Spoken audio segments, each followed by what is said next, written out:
Hey man, Hey, how's it going? good. How are you? I'm doing great. Thank you very much for taking time to do this interview. Hey man, thanks for having me.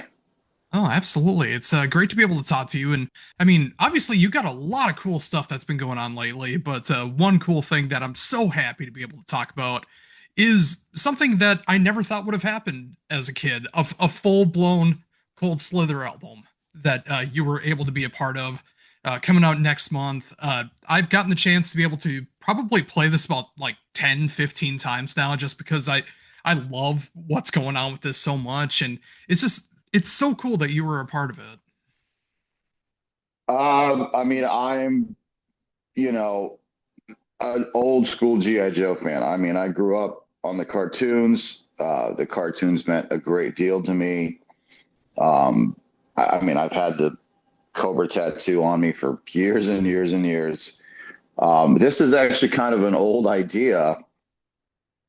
Years and years and years ago, I played in a band called Malevolent Creation, and we were on Nuclear Blast. The label manager there was Gerardo Martinez, who's now obviously the guy that running RPM. Um, Somehow we figured out we're both these massive GI Joe fans all these years ago, and so him and I had this like outside of work friendship. It was just GI Joe fans, and I mean, I think like even 10 years ago, he's like, "Man, I want to do Cold Slither." Of course, I was like, "Yeah, that would be amazing." But at the time, I think G.I. Joe kind of dipped in popularity. There was no toy line coming out, and if you're Hasbro, you're really not going to get behind something unless, it's going to, there's a reason for it, so to speak.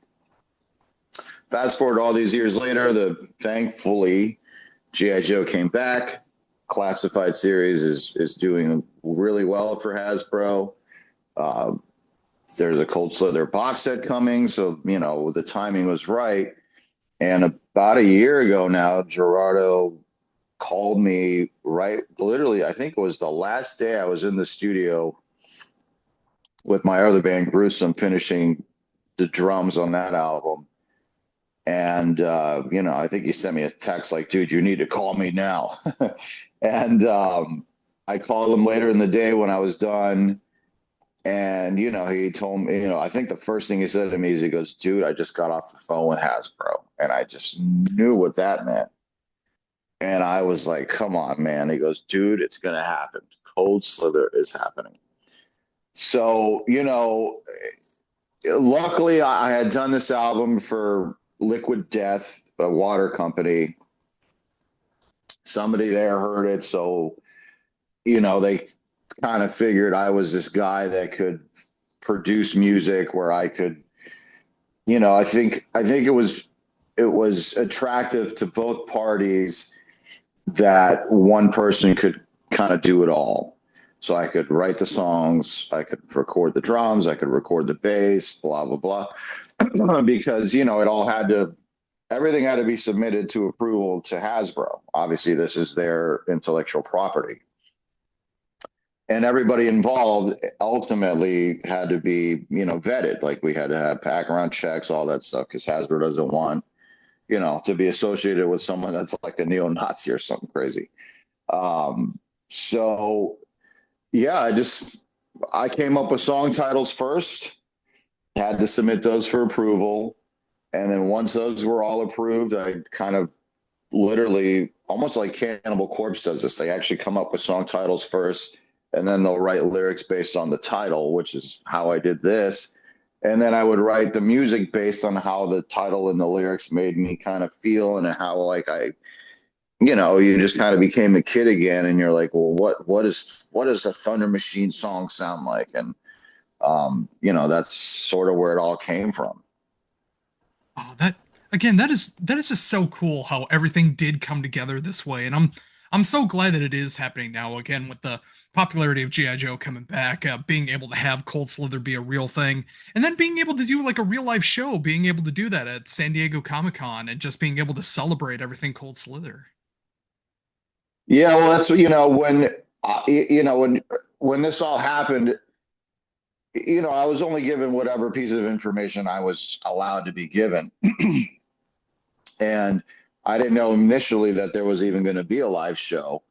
But then as soon as I found out there was going to be a live show, I got guys that I know could deliver involved. You know what I mean? Not only that, it was also important to me to have guys involved that have some kind of connection to G.I. Joe.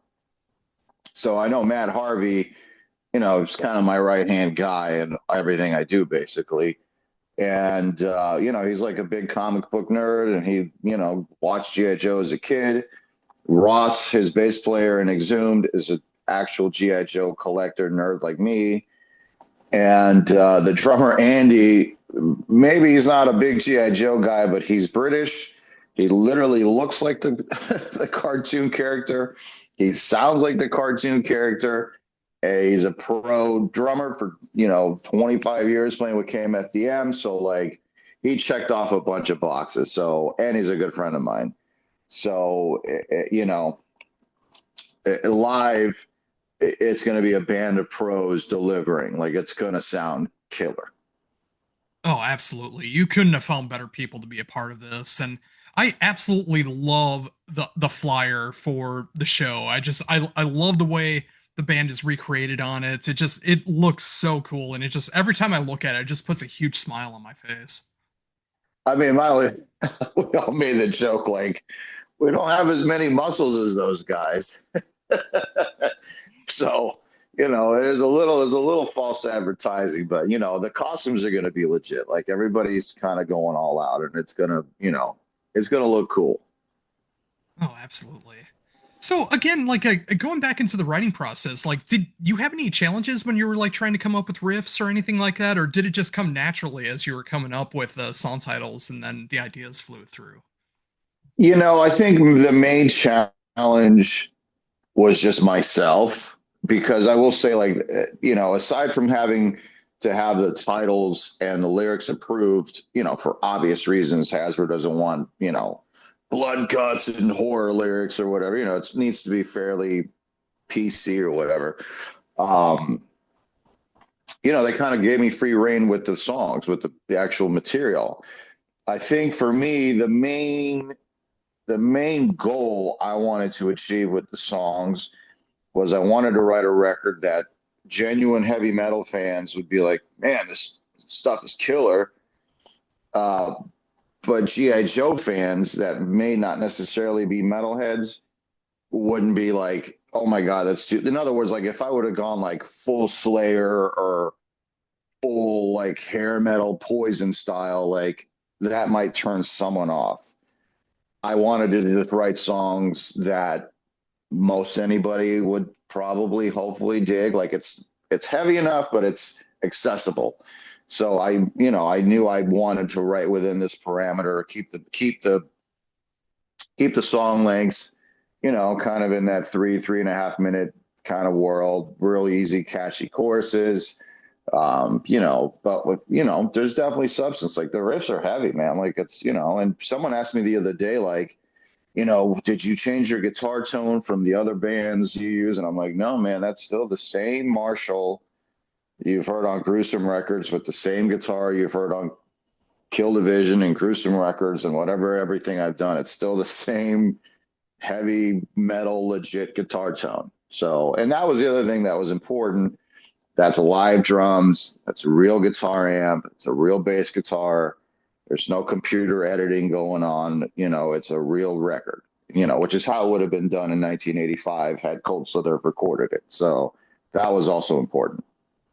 Yeah, and I appreciate that so much. Like the more that I do listen to it, the more that you really can hear that authenticity behind it. And I can hear those guitar tones absolutely going through. Like I can hear your style going through it so much. But again, I when it's so easy to be able to like patch in like drum hits and you're able to like fix so much in like Pro Tools and everything. The fact that it does come out so real because it is real on this album is just something to really appreciate.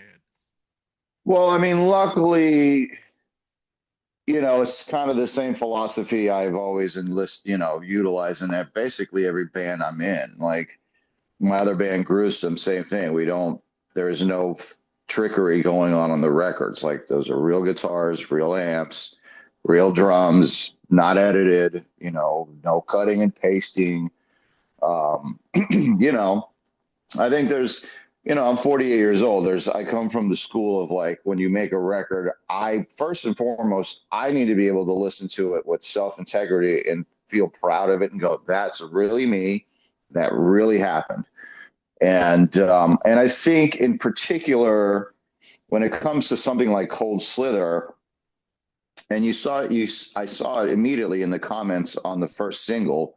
Oh, this is AI. This must be AI. People have become so expectant of some sort of dishonesty and things today.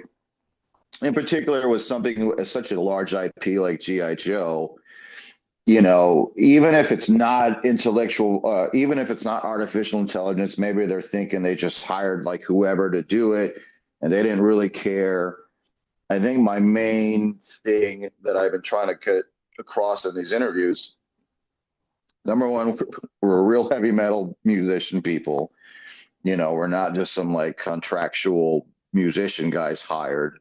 We're legit dudes and I'm a legit GI Joe fan. Like this music is honest, and it came from an honest place. And I sincerely like even hearing you say that you like the record. I mean, it means a lot to me. It really does. This record in particular is very special. This is a band that's been around for 40 years. Everybody kind of, what if there was ever a Cold Slither record? Well, now there is. I hope it stacks up and it measures up. And I want people to know, and I kind of say this a lot, even with my other band, Gruesome, like whether you like the material or not, or you don't like what we do, it came from a genuine place. So, that's my one, I think, if there's one line I could draw across everything I do personally, musically, is honesty. Like I won't do something if it's dishonest. I have no desire to do that. Absolutely. And I can hear that throughout both albums that have, well, one coming out, but also with the new Gruesome album as well, too. I mean, the fact that you're really starting to get into the more progressive and technical side of Chuck's material on the new Gruesome album, and then you're able to like do like a whole 180 and just like do these really simple, catchy riffs with Cold Slither. It's so cool, like in a short amount of time, being able to hear two sides of your musical personality like that. Well, I mean, I guess I'm fortunate in that my musical tastes are incredibly varied also. I think a lot of people have this misconception that because you play in a death metal band, all you listen to is death metal, which is, for me personally, nothing could be further from the truth. I don't listen to death metal that much. Um, and I listen to a lot of different kinds of music. And I genuinely enjoy a lot of different kinds of music. And I think it's easy for me to, kind of compartmentalize what it is I need to do. Like for the Gruesome record, I knew the mountain that I needed to scale, basically. I mean, and it's a substantial, in my opinion, the biggest mountain for me as a drummer to scale, period. So I spent, probably 5 months with that material, just, getting it to where I felt like, could I do this justice? It's been on that end, it's been quite frankly a massive like relief to see now that the record's out and I see the comments and people are, if it gives you the feeling that you're listening to like a alternate universe version of human, then mission accomplished. And kind of a side note, also Sean, the drummer on Human, was my best friend for 25 years. So I feel like I've made, somewhere he's proud of me. Oh yeah, I love Sean so very much. I never got to see him with Death, but I did get to see him with Cynic, and just like seeing his drumming live, like as a drummer myself, like he is one of my biggest inspirations, and I've stolen so Oh, many cool, ideas from man. him over the years, and just getting to see him live like that, and just being able to be like a friend with him for so long, and like being able to talk shop, talk music, life, all of that stuff. I mean, that's so cool. I mean, I will say it was a double-edged sword when he passed away because right at that moment, I realized not only did I lose my best friend, I lost my hero musically. And it's, to have both those holes open at once was overwhelming. I even didn't, I kind of wanted to quit playing drums for a minute. And, it was just a pretty significant amount of grief. I mean, even now it's been tough. All this gruesome press we've been doing, obviously his name comes up quite a lot. Um, to me, he was just Sean. A funny story though, with like you kind of saying you take a lot of, his ideas or a lot of influence. I remember one time in 2017, he sat right behind me in Los Angeles when we played. And in that moment, he became Sean Reinert. He was no longer my bro, Sean. He was Sean Reinert. I'm playing drums and he's sitting behind me. Oh my God. And, every single lick that I lifted off of him and put in Gruesome's songs, he would tap me on the shoulder and I kind of looked back and he would just mouth, "You're welcome." And, give me a little wink. And, it was, that's a great, I mean, luckily, all I have are funny stories with Sean. Like all we did for 25 years was laugh and talk and do music together. So now all these years later, I can look back and what a wonderful gift it was to have become so close with somebody who inspired me so deeply. Like what a gift. Absolutely. And, again, just like thinking about the new Gruesome as well, too, and just like thinking about like how Sean would have approached those songs had they been death songs. And just like, again, just like with the Cold Slither album, it just puts a huge smile on my face. And the fact that you like covered two things that I hold so near and dear to me this year, Death and G.I. Joe and Cold Slither, just together in just a couple months apart. It's such a cool thing for me. And I'm so glad that you're able to do stuff like this. I mean, with the resume that you've had, and you're still able to come up with like all these cool contributions, coming up with cool new projects and bands and all the stuff that you get to do. I mean, I'm just grateful that I'm been able to make a little bit of noise that I've been able to make. Everything I do, I approach it with a tremendous amount and sincere amount of gratitude and humility. I'm grateful as hell to be in the positions I'm in. None of it makes me rich and famous, and that's not what I do it for. You know what I mean? Like it's the gruesome record. It's interesting. Like I guess in both bands had similar pressures. Like you have to deliver this thing. People are like, okay, this is supposed to be human. The arms are crossed. Let's see if you guys can really do it. Same thing with the Cold Slither record. Oh, you're going to do a Cold Slither record, are you? Well, let's see if you know what Cold Slither is supposed to sound like. And it's like, I kind of had to, with Cold Slither, human, we had the blueprint. You just had to try to live up to it. Cold Slither is just out of thin air. Like, what does this band sound like? And ultimately it's, I know it's not going to be everybody's vision of what they think it should be. It's simply what I thought Cold Slither was going to sound like. And, hopefully, most fans, accept it and appreciate it and, enjoy it. So literally the exact same thing with Gruesome. I hope fans appreciate it, accept it, and enjoy it. Well, I'm definitely one of them, and I can say that about both albums. I love them, I appreciate them, and towards the end of the year, I will be talking about them again when I do my favorite albums of the year, when I review both albums again, when that happens. But yeah, just it's just you mentioned it before too. Like you got to have the passion to be able to do something like this because like that you're not going to make like millions of dollars off of this. I mean, you got to have the passion behind doing this, and the fact that again, like you're able to um, write, you're able to do all of these cool things, like from inspirations that you've had growing up, inspirations that you've had as a musician, and everything that's coming up in the future, I imagine as well too. Just getting to do these, getting to play different instruments as well too, like being able to put on all these different caps when it comes to writing and producing and all this stuff. Like if the passion's not there, that is going to come through.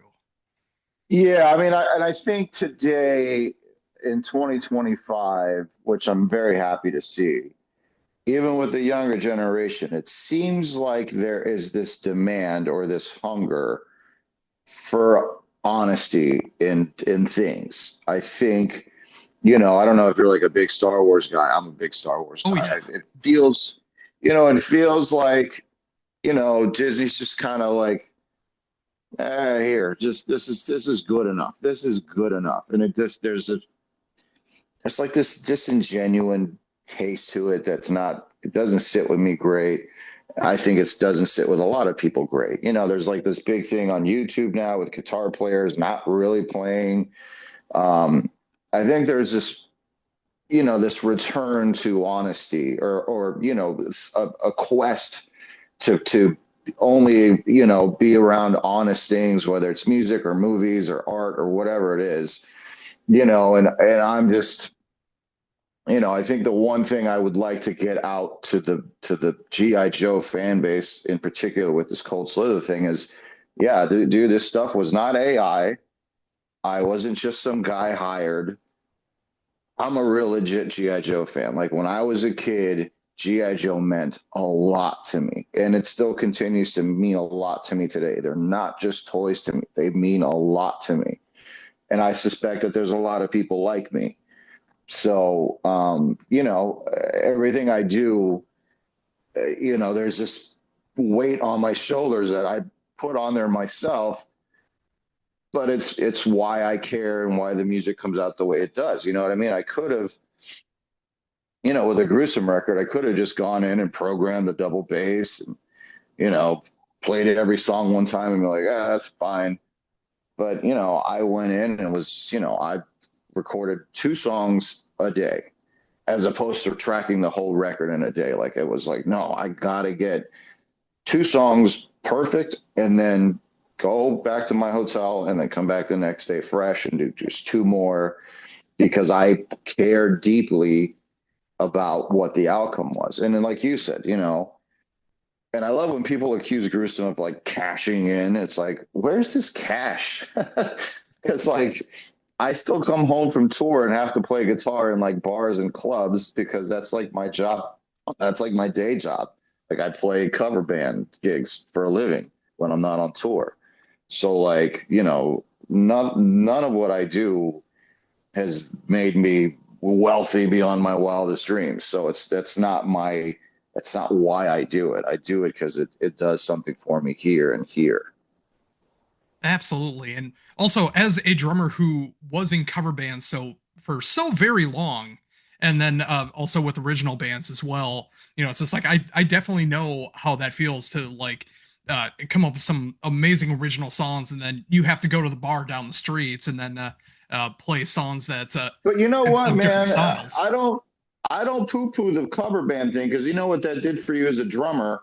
Your tool belt is way more adorned than just an average metal drummer. Like you would have to go to a bar and you have to play like maybe a reggae song, or you got to play a pop song, or you got to play a classic rock song, or you got to play like sometimes a jazz song or whatever it may be. You have to put on all these different musical hats, and Sean, that was one of his big things early on when I started studying with him. He's like, dude, you got to expose yourself to as much stuff because all that's going to, because he used to tell me like, why do you think human sounds the way it does? Because I brought in all of these things that weren't really in metal, like, all the jazz fusion stuff, all the Vinnie Colaiuta licks, all the Dave Weckl licks, the Dave Garibaldi licks. That's all what made human what it was. And then obviously the eternal double bass. But, and thankfully, man, I've just was exposed to people who influenced me to broaden my horizon. And dude, playing in a cover band is a great way to do it, man. It really is. I always, people poo poo it, but Man, it makes you a better musician. Yeah, yeah, and I was gonna say that as well too. Like I also learned how to play music through school and everything, like all the way from elementary school through high school, and then I joined a cover Oh, band from there as well too. And it's just like the ability, like well, at least like someone like me, like when I was like learning school music and then I discovered metal, like what's the one thing you want to do when you're a drummer? You want to play as fast as you possibly can. You want to learn how to do blast beats, you want to learn how to do double bass, but then you learn like how to start, how to stop, how to be able to do different kinds of fills, how to do different transitions and stuff like that. I mean, if you're only looking for one particular sound, sure, but if you want to have like a good musical palette, you got to be able to expose yourself and play different styles. well, I mean, I think therein lies like a big difference between, unfortunately, a large percentage of the current metal drummer community. Like they're really only focused on how many on BPMs. They're just they don't all they care about is the number. So it's like they don't care really about consistency. They don't care about I don't know. There seems to have been like a loss. Like I said, it's going in the right direction now, but it seems like last year the drummer of some band posted a picture where he didn't even have a kick drum in the studio, and he's like freely admitted that we just program all the kick drums, and you know people are like, oh, that's fine. Which whatever, to each his own. I like to listen to my music and know, man, I did that. Like that's real. And again, I think there is a bit of a shift now where people want some honesty and some truth in their music, and that I applaud that. Absolutely. And I actually, I blame AI for that because once people realized what you could do with AI, people wanted to hear some authenticity again. Like they want to be able to hear people be able to do that again. And, it's just like it constantly shifts all the time. Like with the technology in the 80s, like electronic drums really becoming huge in the 80s also made people want to play acoustic drums again. And it constantly goes in circles like that. And, the fact that authenticity and being able to play what's on the record, whatever you write, you're actually able to play. That's becoming cool again, like you mentioned, and I'm so glad to see that. Yeah, yeah, it's a trend that I think is great. Like in particular with younger people, which is it seems like most older generation kind of think the same. Like we don't want bullshit in our music, but I think thankfully the young generation is coming around and saying, hey, you know what? Honesty is pretty cool. Absolutely. So, with that in mind, I mean, again, I mean, there's so many cool things that are going on with you right now. I mean, obviously, with the new Gruesome album out, the new Cold Slither coming out next month, lots of shows coming up through all the stuff that you got going on. What else do you have going on after the release of the album? I get asked this question a lot lately. Is there going to be a tour? Are there going to be more albums? And my answer is this: it is completely 100% in the public's hands at that point. Um, from a business sense, anything Cold Slither does, whether it's merch, live shows, music sales, Hasbro gets a big chunk of that. It's their intellectual property. So I would think that from a business sense, they would want more Cold Slither. Because not only that, it just keeps GI Joe in the zeitgeist or whatever. Um, but ultimately, it really depends on the public. Like if the record comes out on July 25th and RPM sells, a decent number of copies and people are streaming it on the services, and you know a tour offer comes in because there's demand, man, I can tell you, dude, nothing would make me so I'd be so happy to go on tour with Cold Slither. I mean, it would be a full blown, obviously, man, playing even just the one show, it's even making the record was amazing. I'm already grateful, truly. But to take it on tour, maybe do a second record, or turn it into like a real band. Oh my God, you know, I'd feel like the luckiest guy in the world. Ultimately, that's up to the public, and that kind of falls on my shoulders. Did I write a record good enough? So, you know, that remains to be seen.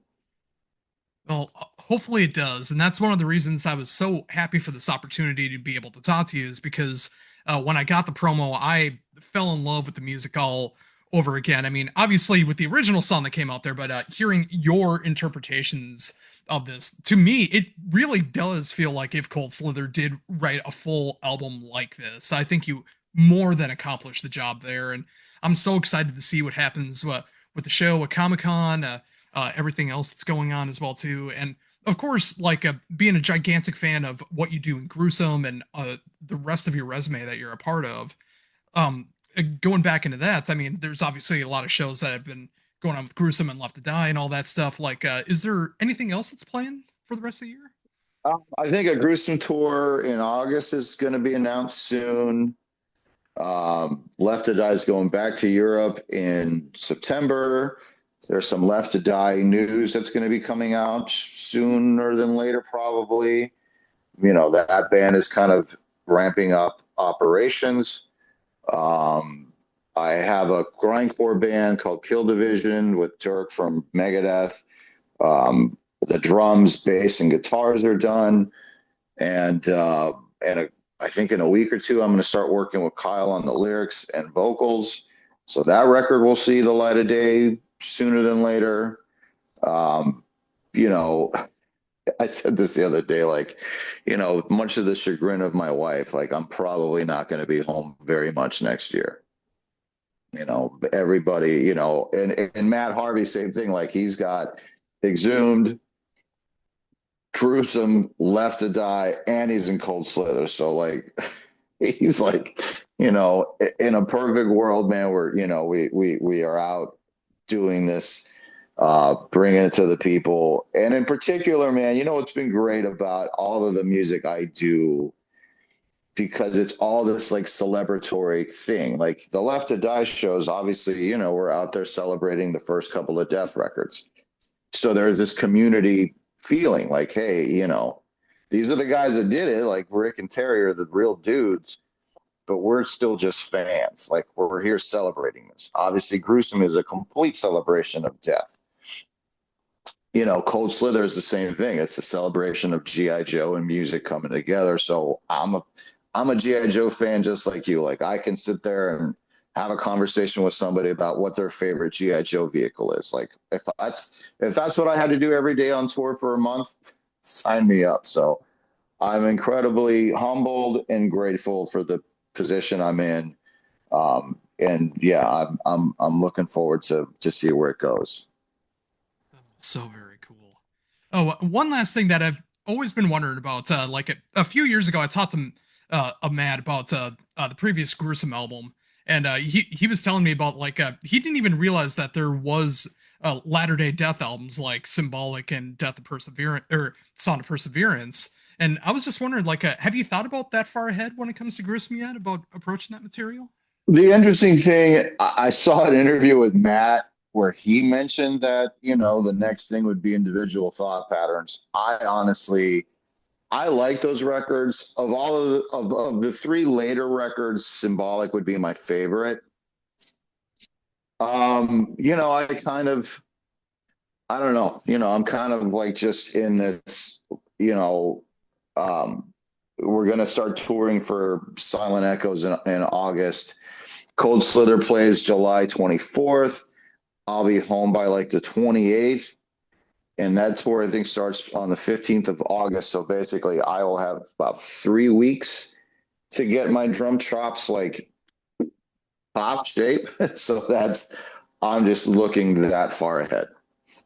Oh, absolutely makes sense. I was just always curious about that, but yeah, again, like there's so many cool things that's going on with you right now. Like, so, I mean, your resume is just absolutely incredible with the stuff that's going on just right now, let alone everything that you've done in the past. And with that, I thank you so very much for taking the time to be able to talk to me about everything. I'm so glad that we were able to talk some Gruesome. I'm happy we were able to promote a little bit for Left to Die, but of course, being able to talk about Cold Slither with the album coming out through RPM next month. I'm so excited to see everyone's reaction to it, because I keep listening to this at multiple times a day just because I just keep getting so connected to the music. It feels so great to listen to, and it just puts a smile on my Thank you face. And so I hope, much.